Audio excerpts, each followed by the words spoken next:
হয়েছে নাকি? হয়নি।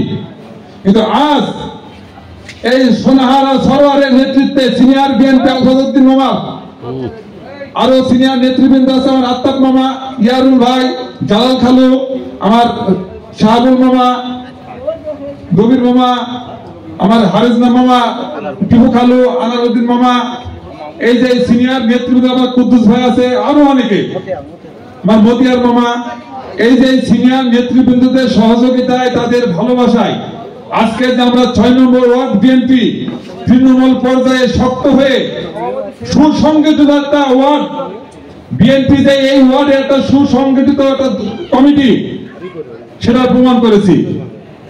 এবং আগামী দিনেও ধানের শীষকে কি করে বিজয়ী করা যায়, এই ওয়ার্ডের সর্বোচ্চ ভোট দিয়ে ধানের শীষের প্রতীককে যে আনবেন তাকে এমপি নির্বাচিত করবো আমরা এই 6 নম্বর ওয়ার্ড থেকে, ঠিক আছে কিনা?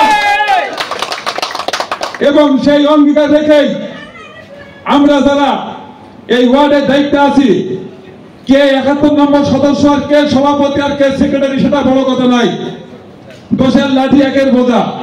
কেউ যদি এককভাবে কোনো সিদ্ধান্ত নিয়ে আমাদের ওয়ার্ডে বিশৃঙ্খলা করার চেষ্টা করে, সেটা কোনোদিনই সম্ভব না।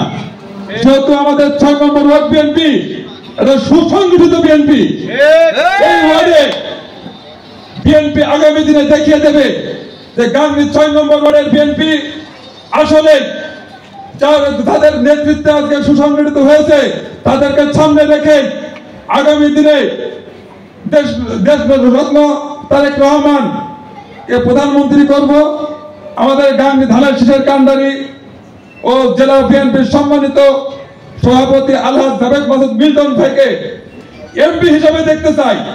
এবং এই 6 নম্বর ওয়ার্ড বিএনপির থেকে সর্বোচ্চ ভোট এই 6 নম্বর থেকে আমরা দিয়ে ধানের শীষে দিয়ে আগামী দিন যেন বিএনপি নেতৃত্বে হয়, সোনার বাংলাদেশ গড়ার জন্য জননেতা জনাব তারেক রহমানকে হাতকে শক্তিশালী করার জন্য গাংনী পৌর বিএনপির সম্মানিত সভাপতি, সাধারণ সম্পাদক সাহেব, সাংগঠনিক সম্পাদক সাহেব আছে, আপনারা একটু দেখভাল করবেন। 6 নম্বর ওয়ার্ড বিএনপি আসলে এটা সুসংগঠিত বিএনপি। আমার বক্তব্য দেওয়ার কিছু নাই, যেহেতু এখানে অনেক সিনিয়র নেতৃবৃন্দ আছে। ধন্যবাদ সবাইকে।